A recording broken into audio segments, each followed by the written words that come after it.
केंद्रीय मंत्री पीयूष गोयल जीएसटी को लेकर प्रेस कॉन्फ्रेंस कर रहे हैं और इस दौरान क्या कुछ कह रहे हैं, चलिए सुनवाते हैं। को आशीर्वाद देंगे और हम सब मिलके अमृतकाल में देश को नई ऊंचाइयों पे लेके जाएंगे। बहुत बहुत धन्यवाद।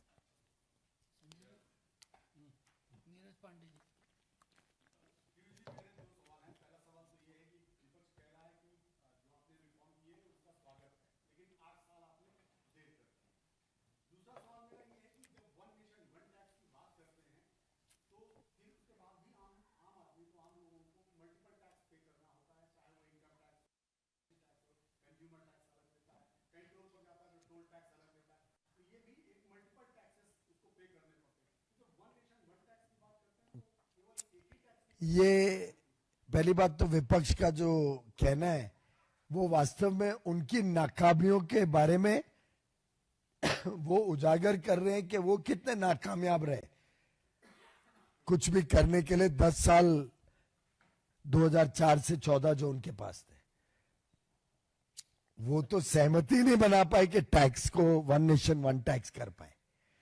और कांग्रेस के समय मैंने अभी अभी समझाया कितने अलग अलग प्रकार के टैक्स थे, टैक्स के ऊपर टैक्स था।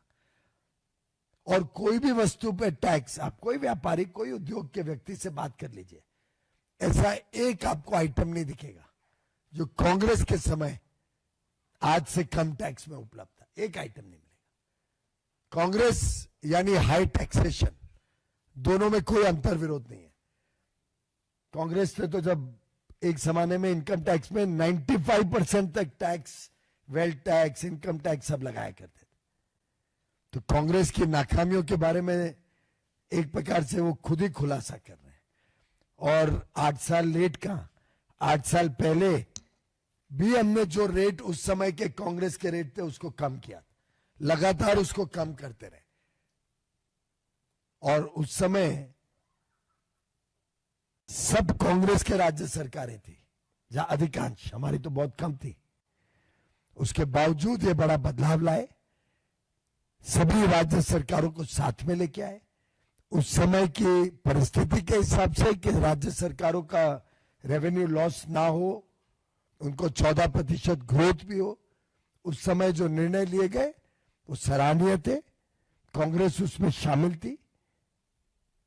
और आज जो निर्णय लिए गए हैं उस पर कर्नाटक सरकार या केरल सरकार ने जैसे जीएसटी काउंसिल के खुलासा आ रहा है बाहर, जो व्यवहार किया, वो खुश नहीं थे उपभोक्ताओं को लाभ देने के लिए। वो वहां फिर भी कोशिश कर रहे थे किसी तरीके से यह ना हो, क्योंकि उन्हें समझ थी कि उससे कांग्रेस एक्सपोज हो जाएगी, कि उन्होंने ये कोई अच्छे कदम नहीं उठाए उनके 10 साल के शासन में, बजाय कि भ्रष्टाचार करने। रही बात बाकी जो टैक्सेस हैं, ये इनडायरेक्ट टैक्स को संकलित किया गया है। टोल टैक्स तो रोड के ऊपर लगता है, या इनकम टैक्स आपकी आमदनी पे लगता है। और उसमें भी जो बदलाव किया, देखिए 12 लाख तक कोई टैक्स नहीं, 12,75,000 सैलरी अनर का हो तब तक कोई टैक्स नहीं। इसी साल हुआ।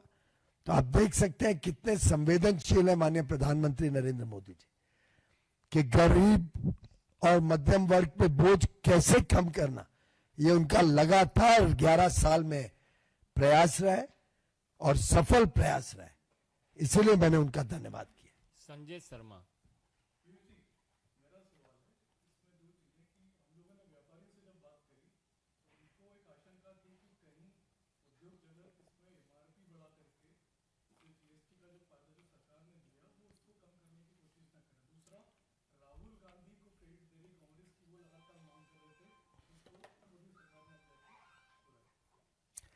पहली बात तो हमारे पास कंज्यूमर विभाग है, फाइनेंस मिनिस्ट्री है, हमारा विभाग है, हम सब मिलके इस चीज पे निगरानी रखेंगे। मैंने आपसे पहले भी कहा और अभी भी अनुरोध करता हूं कि ये हम सबका सामूहिक प्रयास रहना चाहिए। सरकार तो अपनी जिम्मेदारी निभाएगी, राज्य सरकारें भी निगरानी रखें कि ये जीएसटी पास ऑन हो। और मुझे उद्योग के सभी वर्गों ने ऑलरेडी एश्योरेंस दिया कि पूरा जीएसटी पास ऑन किया जाएगा, जो भी लाभ कोई भी कंपनी को, कोई भी उद्योग को मिलेगा।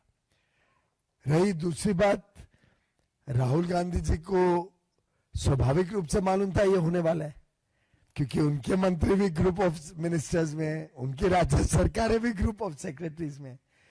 तो मैंने एक ये पैटर्न देखा है कुछ वर्षों से कि आखिर काम करना तो ओवरनाइट नहीं होता है, हम छुप छुप के तो काम नहीं करते, बड़े खुले उससे सब राज्य सरकार भी तो जीएसटी काउंसिल में।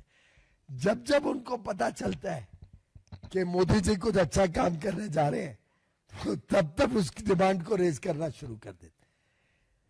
तो मुझे लगता है राहुल गांधी जी के बारे में हम सब जानते हैं कि वो तो एक ऐसा रॉकेट है जो कई बार लॉन्च होने के बाद फेल हो चुका है, टेक ऑफ ही नहीं किया, टेक ऑफ के पहले ही फ्यूज आउट हो जाता है। तो वो जिस प्रकार के वक्तव्य देते हैं, उनको खुद को पता नहीं रहता है कई बार कि उन्होंने पहले क्या कहा था और अब क्या कह रहे हैं। तो मैं समझता हूं कि देश की जनता इस प्रकार के वक्तव्यों से कोई प्रभावित नहीं होती है। अरुण, CNN।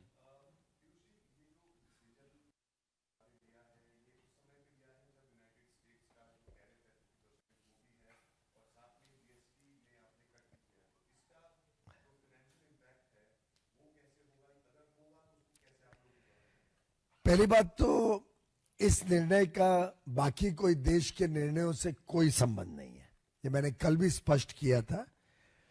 क्योंकि जैसा मैंने अभी भी संजय जी को बताया, स्वाभाविक रूप से इतना बड़ा बदलाव कोई ओवरनाइट तो नहीं होता है।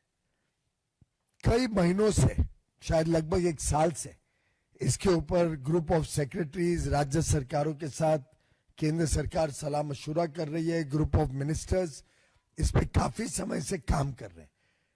उसका परिणाम हमें 3 तारीख को देखने को मिला।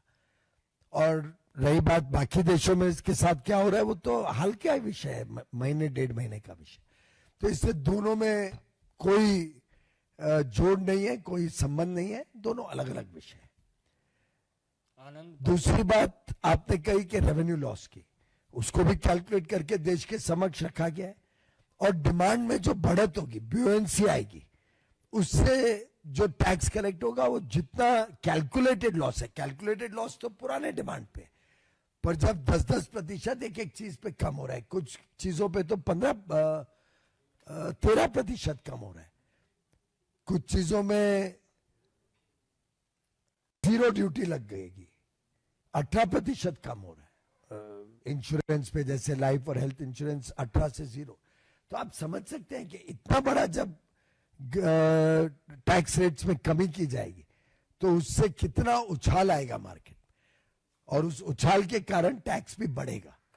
तो हमें पूरा विश्वास है कि अगर राज्य सरकारें भी केंद्र की तरह ईमानदारी से टैक्स कलेक्ट करें, आपने देखा हमारी 11 वर्ष बेदाग सरकार, और कांग्रेस की अभी भी विपक्ष की सरकारों में कोई ना कोई घोटाला हर थोड़े दिन बाद निकलता है।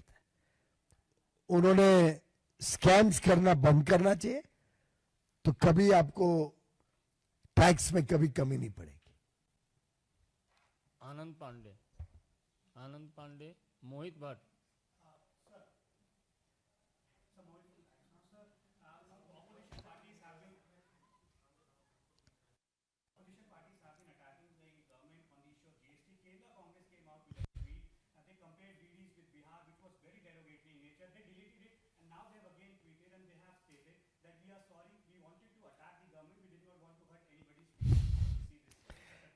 This is the negative thinking of the Congress, which we have seen over many decades now. In fact, this has started manifesting itself in their day-to-day affairs. The frustration that they are losing public support, the frustration that the Gandhi family is no more liked by the people of India, is reflecting in their actions. I think it is condemnable that the Congress sought to insult the people of Bihar. First they insulted Prime Minister Narendra Modi's mother, then now they have insulted the people of Bihar. I don't know who they will insult tomorrow. You also all be careful, they will start attacking the media. because their attacks on election commission have failed. People have understood that that was the need of the hour, and what is happening is good for the nation. It had happened 20 years ago also. It's a routine process. But every time they choose a new person to attack. That failed. They attacked Prime Minister Modi's mother. They got a backlash. They attacked the people of Bihar. And also, in a way, demonstrated their very, very low mindset. And I condemn the Congress and their leadership for this thinking. एक minute हाँ हो रहा है हिंदी में। कांग्रेस की नकारात्मक सोच और ओछी मानसिकता का फिर एक बार उन्होंने परिचय दिया है। और ये आज का नहीं है, ये वर्षों वर्षों से हम देखते हैं कांग्रेस की नाकामियां। कांग्रेस को जनता ने ठुकरा दिया है।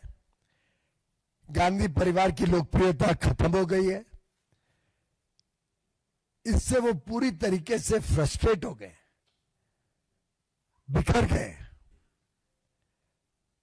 उन्हें समझ नहीं आ रहा है कि क्या करें जिससे हमें फिर एक बार लोकप्रियता मिले या गांधी परिवार को जनता स्वीकार करे। वो ये समझ नहीं पा रहे हैं कि अब बहुत विलंब हो गया है। इसलिए कभी इलेक्शन कमीशन को गाली गलौज करते हैं, कभी कोर्टों को गाली गलौज करते हैं। कोर्ट का निर्णय उनके फेवर में हो तो कोर्ट बड़ा अच्छा है, सत्यमेव जयते। कोर्ट का निर्णय कोई उनको पसंद नहीं आता है तो जजों के ऊपर आलोचना कर देते हैं। इलेक्शन में एक जगह जीत जाए तो इलेक्शन कमीशन धर्मात्मा है, दूसरी जगह हार जाए तो इलेक्शन कमीशन पे झूठे आरोप लगाते हैं। कभी प्रधानमंत्री नरेंद्र मोदी जी की ओबीसी होने पर उन पे आरोप और उनको ऐसे शब्दों में उनके बारे में वक्तव्य देते हैं जो मैं रिपीट भी नहीं कर सकता। मणिशंकर अय्यर जी का आपको याद होगा क्या बोला था प्रधानमंत्री मोदी जी के लिए। आपको याद होगा किस प्रकार से व्यक्तिगत आरोप और अटैक कांग्रेस का लगातार मोदी जी के परिवार पे, उनकी जाति पे देश ने सुना है। हाल में उनकी मां के ऊपर भी। और इससे ज्यादा दर्दनीय क्या बात हो सकती है कि किसी की मां के ऊपर ऐसे ओछे तरीके से कांग्रेस वक्तव्य दे। और आज तो उन्होंने पूरे बिहार को ही इंसल्ट कर दिया। और मुझे पक्का विश्वास है कि बिहार की जनता इसको कभी टॉलरेट नहीं करेगी। मुंह तोड़ जवाब मिलेगा कांग्रेस और आरजेडी को इस वक्तव्य के लिए, इस इंसल्ट के लिए। दीपक चौबे।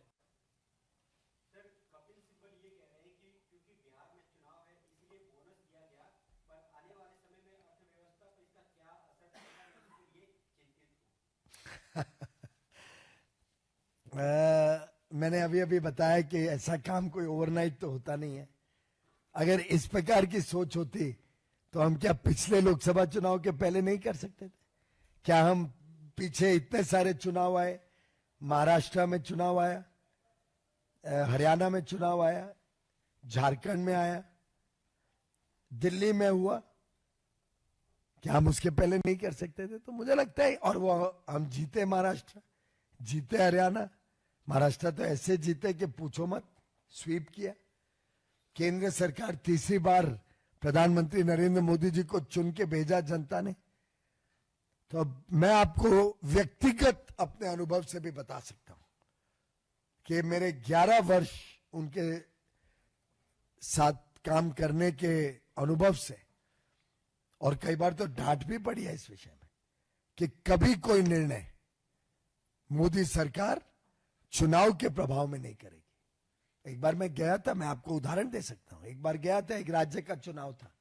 उस राज्य में मुझे एक बड़ा निवेश करवाना था, इंडस्ट्रियल पार्क बनाना था, तय हो गया था। और मैं अनाउंस करने जा रहा था, तो बात बात में मैंने कहा कि मैं अनाउंस करने वाला हूं एक बड़ा इंडस्ट्रियल पार्क इस राज्य में, और उसमें थोड़े दिनों बाद चुनाव भी होने वाला है। उन्होंने मुझे देखा कि किसने आपको बोला है क्या कि उस चुनाव की वजह से आप ये अनाउंस करो। मैं कहा नहीं, किसने बोला नहीं है, लेकिन स्वाभाविक रूप से हमें लाभ होगा। तो ऐसी डांट पड़ी मुझे।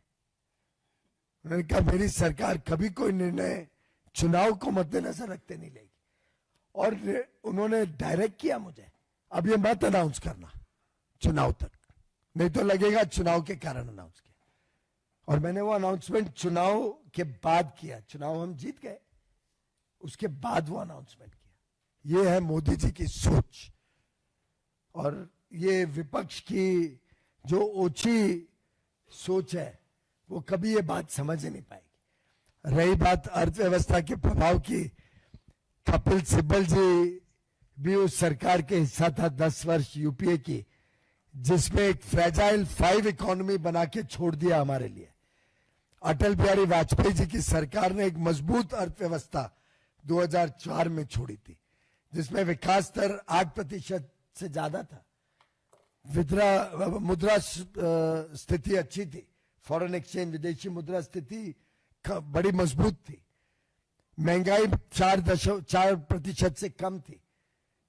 चिदम्बरम जी ने पहले फाइनेंस मिनिस्टर के नाम जो अपना भाषण था, इकोनॉमिक सर्वे था और बजट था, उसमें एक्नॉलेज किया कि मुझे एक बड़ी अच्छी अर्थव्यवस्था विरासत में मिली है, मैं इसको बढ़ाऊंगा। लेकिन 14 में क्या छोड़ा? 8% विकास 4% पे छोड़ी थी, 4% महंगाई 8% हो गई थी, विदेशी मुद्रा कमजोर थी, बैंक सब डूबने के हालात पे थे, करार पे थे। आपको याद होगा बैंकिंग व्यवस्था क्या थी? दुनिया हमारे को राइट ऑफ कर चुकी थी, फ्रेजाइल 5 इकोनॉमी। उसमें कपिल सिब्बल भी मंत्री थे, तो वो उनकी अर्थव्यवस्था की सोच थी। और मोदी जी ने देश को विश्व का सबसे तेज गति से आगे बढ़ने वाला अर्थव्यवस्था बनाया। ये मोदी जी की अर्थव्यवस्था है। विकास चंद्रा।